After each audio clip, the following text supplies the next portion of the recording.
위해서 이제 시간을 보냅니다. 그래서 요즘에 뭐 계산을 해보면 한 2달에 한 번 본당에 와서 이제 설교할 때만 와서 이제 함께 예배를 드리다 보니까 오늘 참 신기한 걸 발견했습니다. 화면에서 뭐 별이 막 왔다가 갔다가 그러더라고요.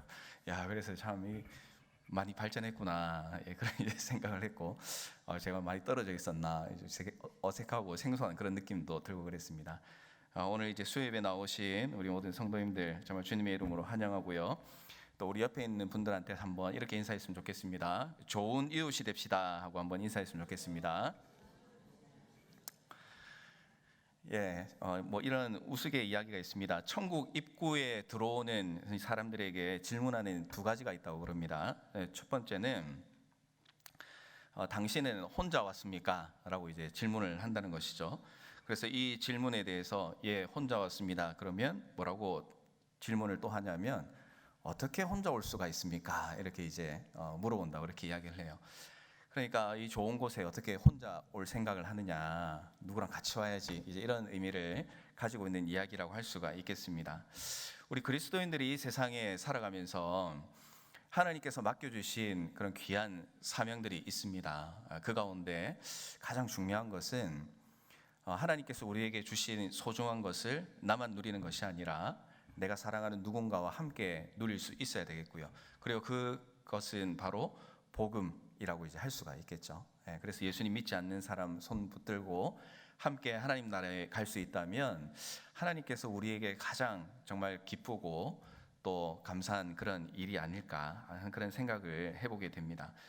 이번에도 저희 교회는 이 새생명 알파 축제를 지금 준비하고 있는 가운데 있습니다. 특별히 오늘 이 자리에 계신 우리 성도님들은 이 새생명 알파 축제를 맞이해서 어떤 마음으로 이 시기를 보내고 계신지 좀 궁금하기도 합니다. 매년마다 하는 행사로 생각할 수도 있습니다. 아니면 이제 새생명 축제를 맞이할 때마다 우리 가운데 아직 복음을 모르는 그 누군가를 향해서 복음을 전할 준비로 마음이 벅차 있는 그런 이제 성도님들도 계시리라 그렇게 생각합니다. 아마 모르긴 몰라도 이 후자에 말씀드린 것처럼 이 기회에 내가 어떻게든 복음을 전하고 또 내가 이렇게 기쁨과 생명을 누리는 이 복음을 누군가에게 나누어줘야 되겠다 하는 그런 마음을 가지고 살아계시는 오늘 이 자리에 계신 분들인 줄로 믿습니다.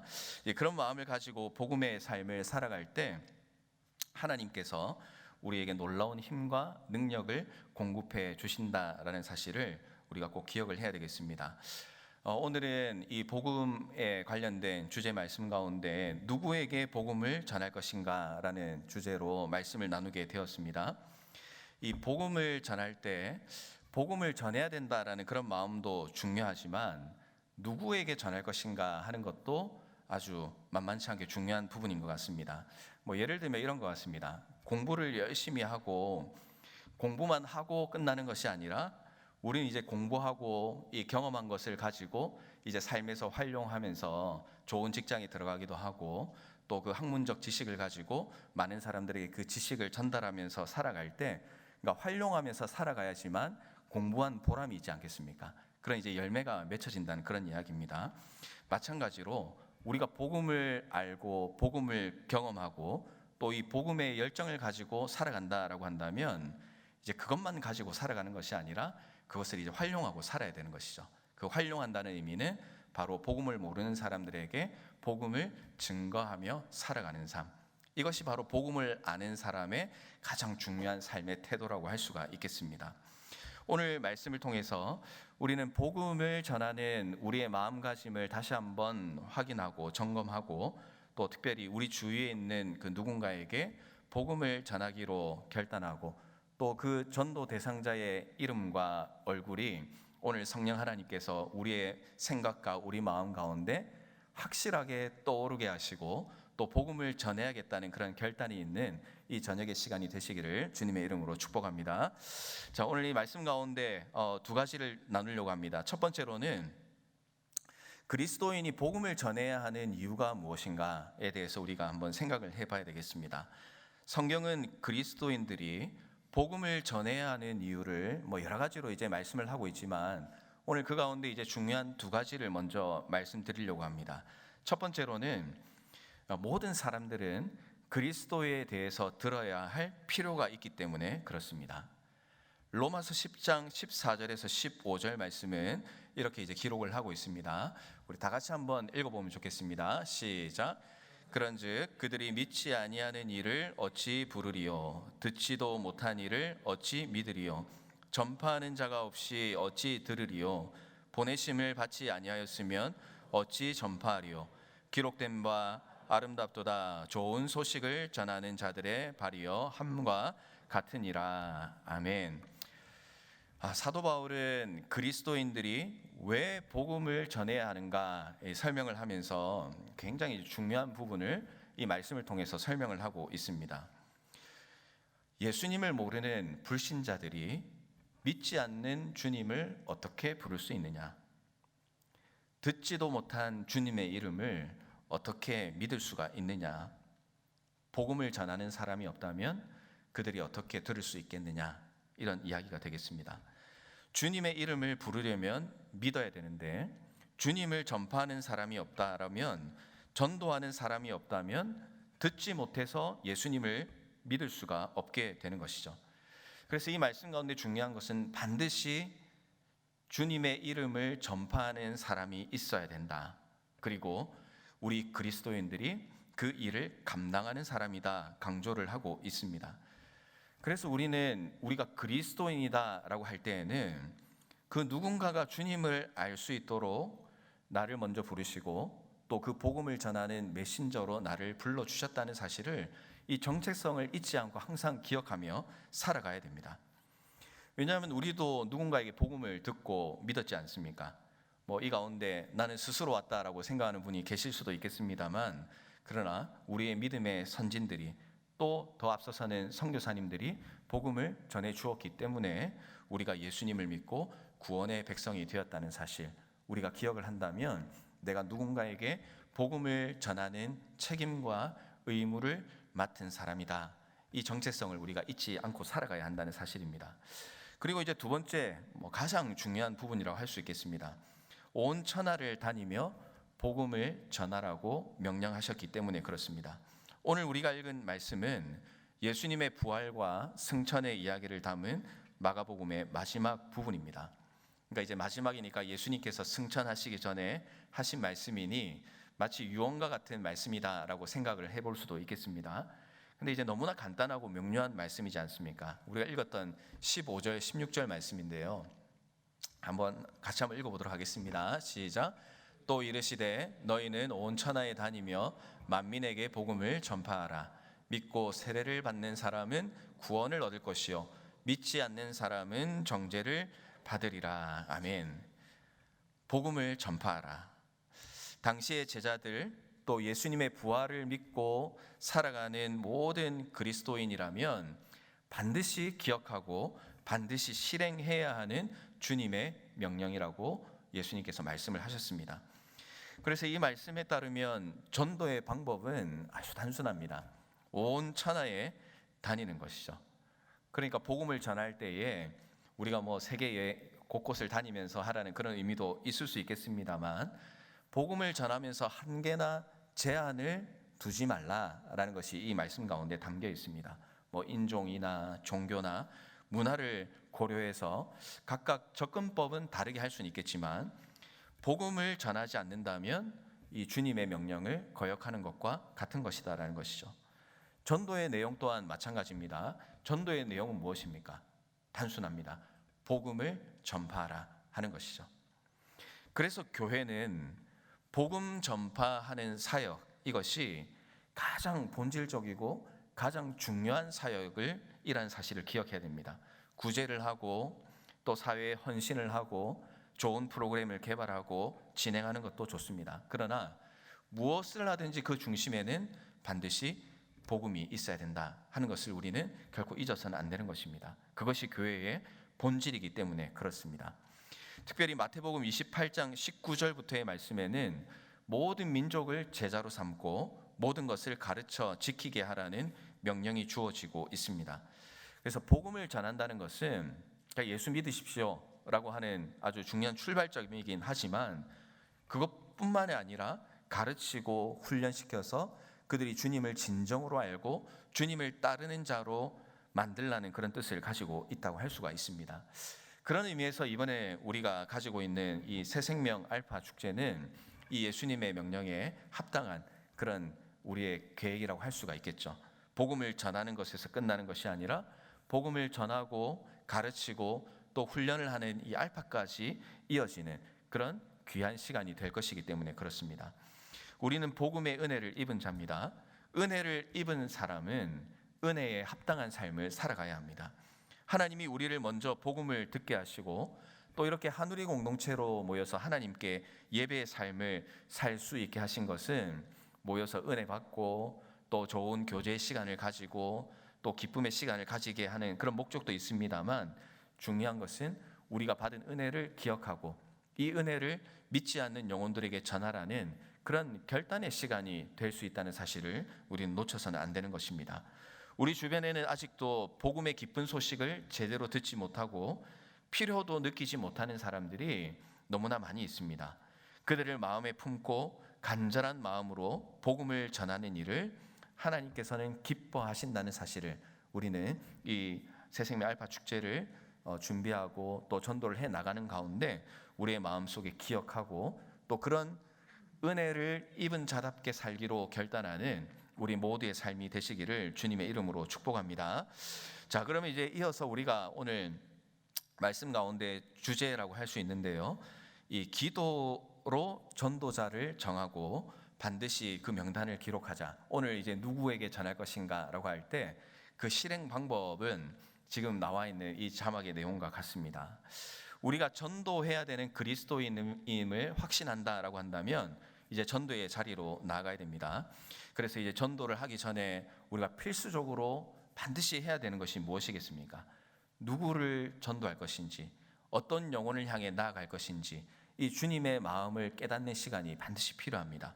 그래서 그것을 기도 가운데 정할 수 있어야 되죠. 기도의 시간을 가지면 우리의 영혼이 회복되고 말씀이 달아지고 주님의 십자가 사랑으로 뜨거워지게 됩니다. 그리고 주님이 왜 십자가를 져야 했는지, 복음을 내가 왜 지금 전해야 하는가 하는 것이 이 은혜를 경험할 때 나타나게 된다는 것이죠.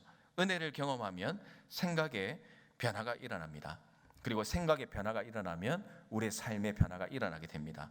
특별히 주님의 말씀이 우리의 삶 가운데 녹아지기 시작하면 누군가에게 예수님을 전하지 않으면 답답해지는 그런 경험을 하게 된다는 사실입니다. 예레미야 20장 9절 말씀은 이렇게 기록을 합니다. 내가 다시는 여호와를 선포하지 아니하며 그의 이름으로 말하지 아니하리라 하면 나의 마음이 불붙는 것 같아서 골수에 사무치니 답답하여 견딜 수 없나이다. 아멘. 이 말씀을 전하지 않으면 살아가기 어려운 예레미야의 심정을 하나님 앞에 이 전도를 위해서 기도할 때 하나님께서 우리의 마음 가운데 가지게 하신다는 그런 이야기입니다. 그래서 이렇게 기도하면서 하나님 앞에 전도하기를 소원하고 또 하나님 전도할 힘과 능력을 주십시오. 또 제 가운데 누구를 전도하고 누구를 하나님께 인도해야 되겠습니까? 라는 그런 진솔한 마음으로 하나님 앞에 기도할 때 하나님께서 우리의 심령 가운데 반드시 전도할 대상에 대해서 깨닫게 하시고 기억나게 하신다는 것이죠.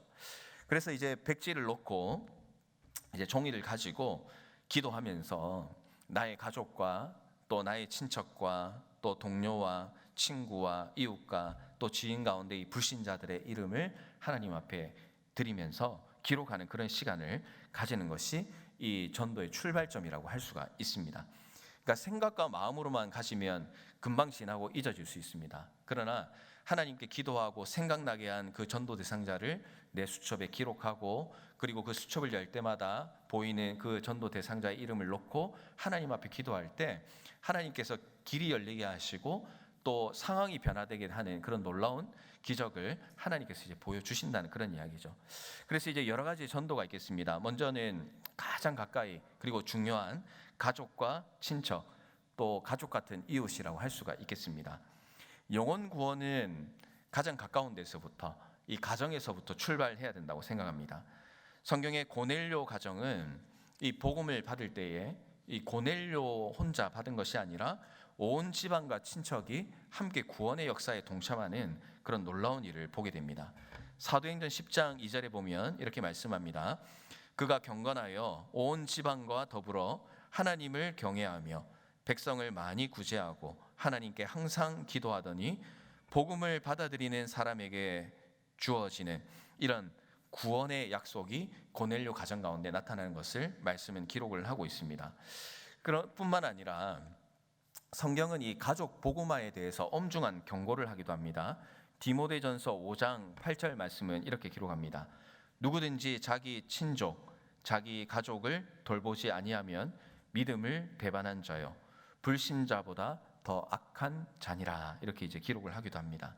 가족, 부모, 형제를 돌아보지 아니하는 자는 불신자보다 더 악하다라고 이렇게 말씀을 하는 거죠. 그만큼 중요한 일이라는 것을 강조하고 있는 것입니다. 내 가족, 내 친척, 내 이웃은 시급한 전도의 대상이라고 확신하며 말씀을 드릴 수가 있겠습니다. 복음 전도자이자 또 대학생 선교회 CCC를 아마 들어보셨을 겁니다. 그 CCC의 창시자가 빌 브라이트라는 그런 분인데요.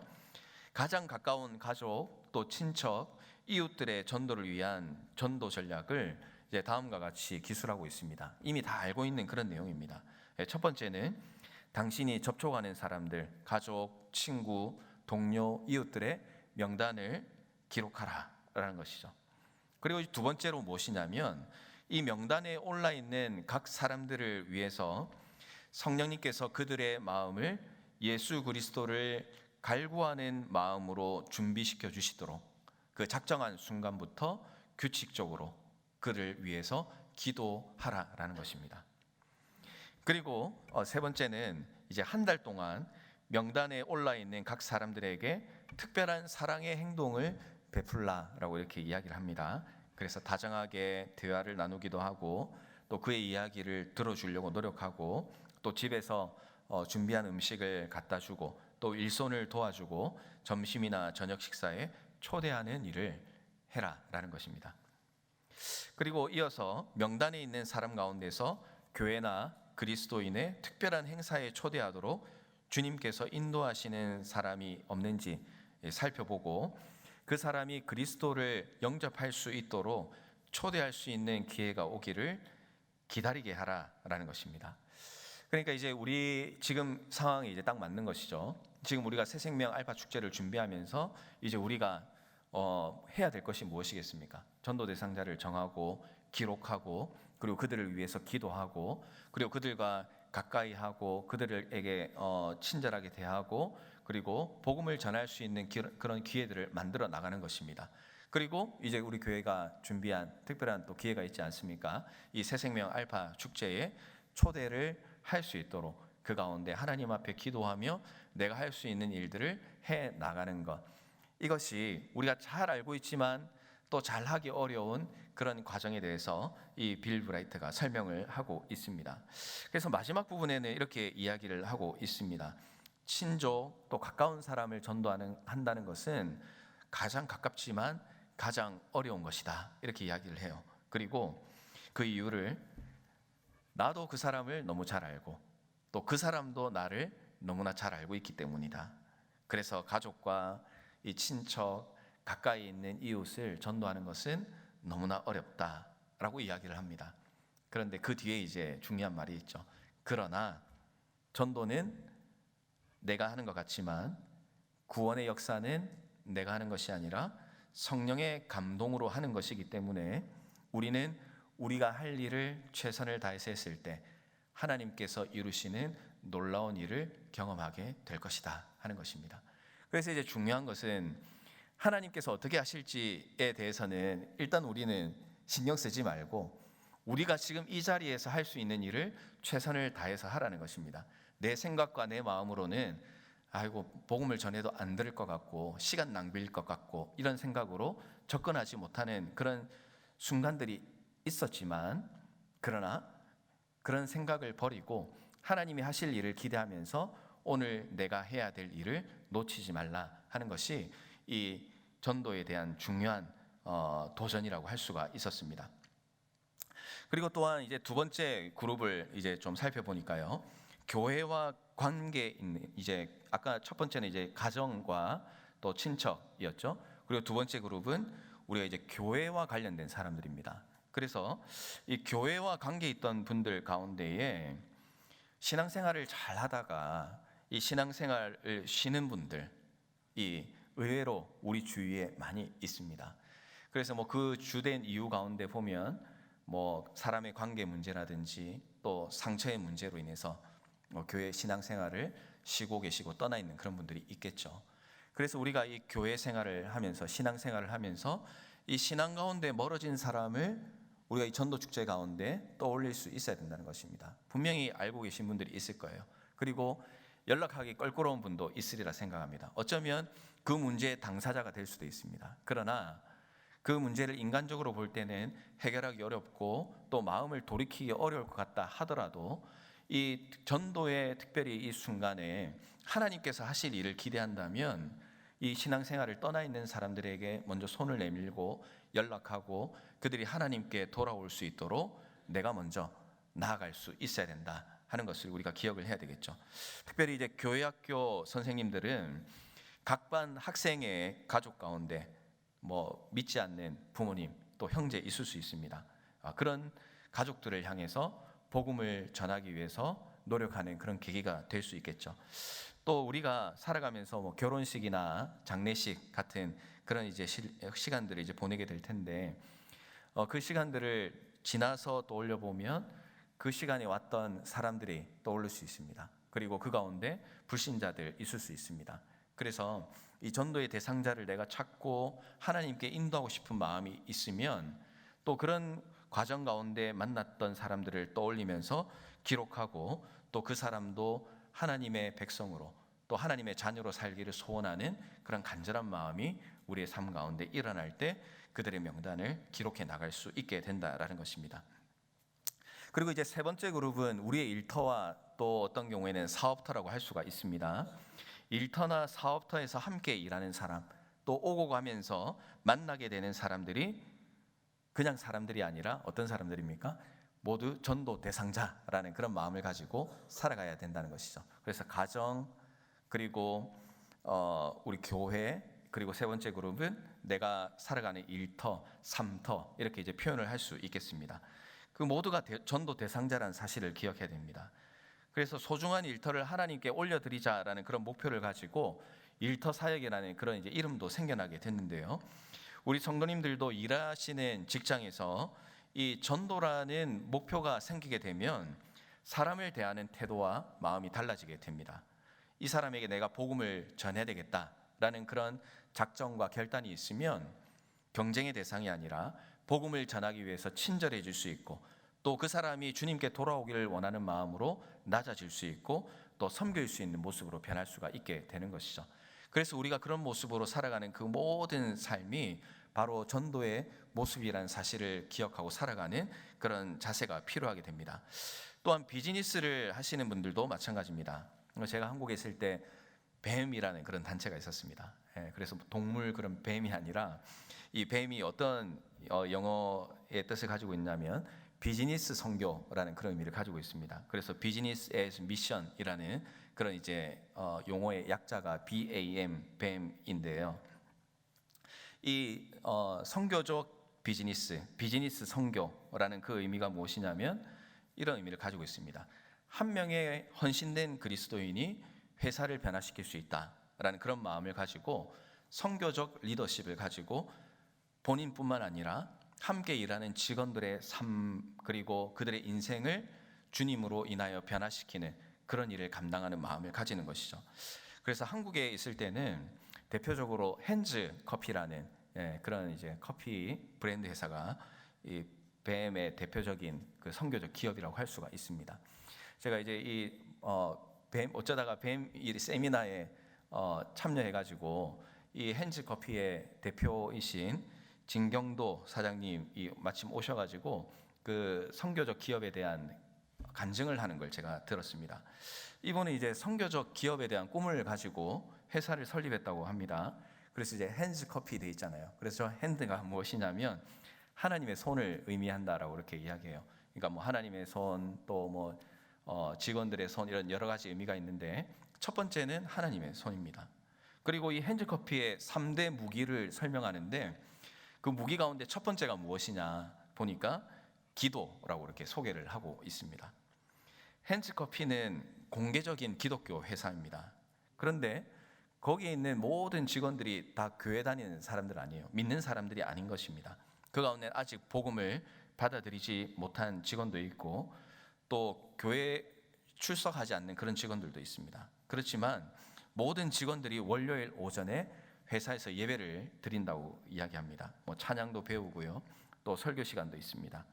교회에 출석하지 않는 직원들도 불편 없이 예배를 함께 드리고 있다고 그래요. 그래서 회사에 성경 공부 모임도 가지고 있으면서 이 기업을 운영해 나갈 때도 어떤 세상의 기준과 가치를 가지고 할 수 있지만, 그러나 이분 같은 경우는 공개적으로 내가 하나님의 영광을 위해서 한다. 그리고 이런 일을 위해서 당신들이 정말 이 하나님의 영광을 함께 누리고 세상이 주지 못하는 그 기쁨을 함께 누리길 원한다. 이런 기독교 가치를 가지고 이 비즈니스를 운영하더라는 거죠.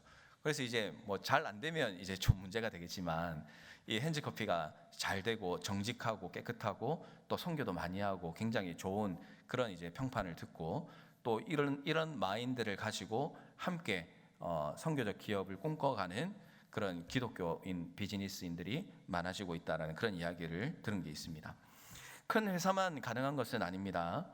광주 대인시장이라는 곳에 있는데요, 거기에는 이제 해 뜨는 식당이라는 곳이 있습니다. 주인이 누군가 보니까 김선자 권사님이라고 이렇게 이야기를 하더라고요.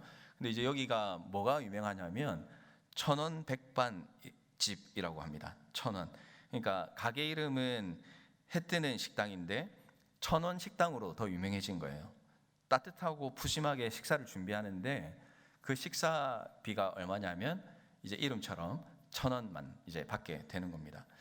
원가에도 미치지 못하는 그 식사비로 인해서 이 사람들이 오면 올수록 가게에 이거는 적자가 나는 그런 이제 상황이 되는 것입니다. 근데 2010년부터 지금까지 문을 닫지 않고 영업이 잘 되고 있다고 이렇게 이야기를 합니다. 그 이유가 무엇인가 보니까 이 김선자 권사님이 사람들을 섬기고 또 이 어려운 이웃을 돕는 그 마음을 이 주위의 사람들이 많이 알게 되면서 그때부터 돕는 손길들이 이 가게에 많아졌다고 이렇게 이야기를 해요.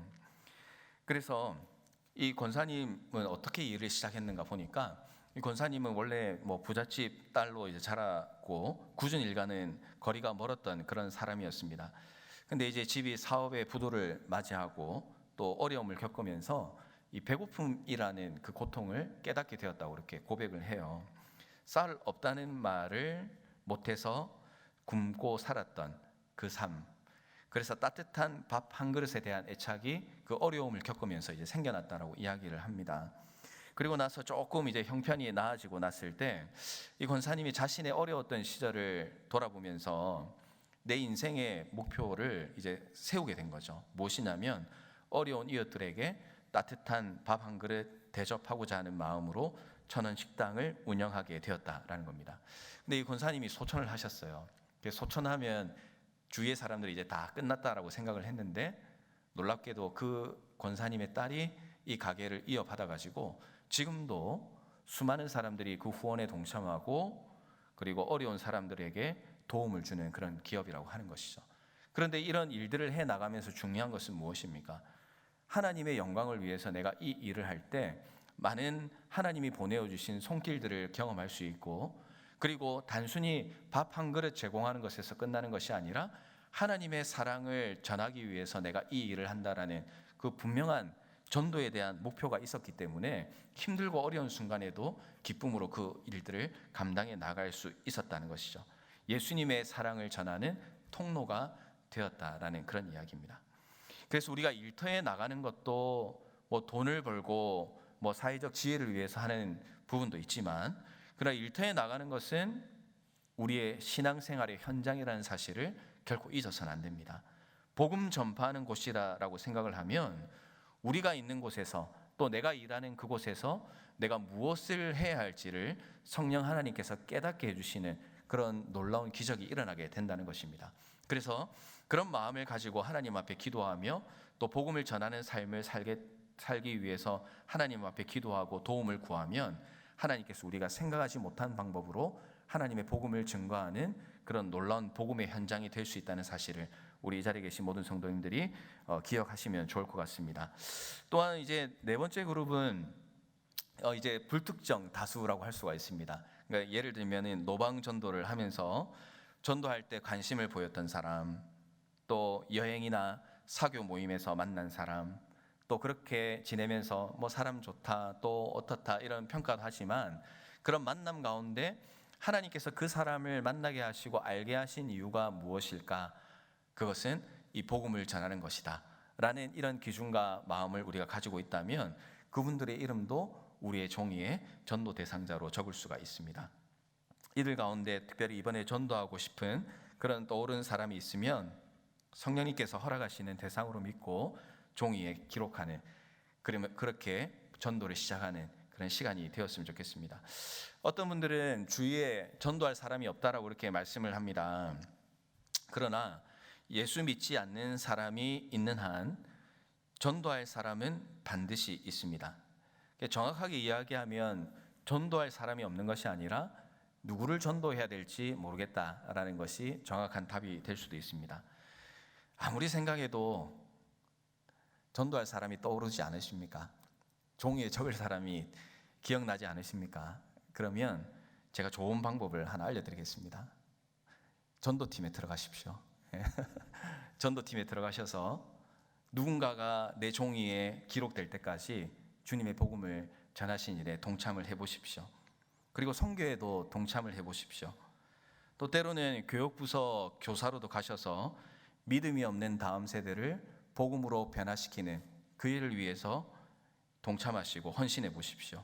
주위에 전도할 사람이 없다면 한 영혼을 품고 한 영혼을 기록할 수 있는 그 자리로 우리가 나아갈 수 있어야 되는 것입니다.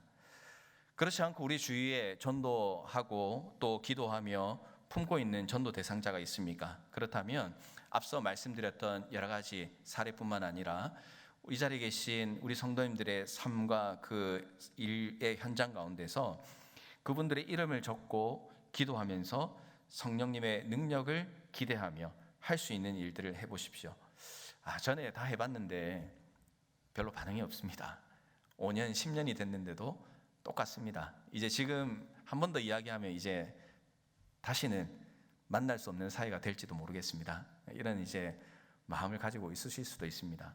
예전에 CCC 선교단체에서 사형리 강의를 들어본 적이 있습니다. 사형리 다 알고 계시죠? 복음 전하는 소책자인데요. 이 강의 중에 이야기를 하더라고요.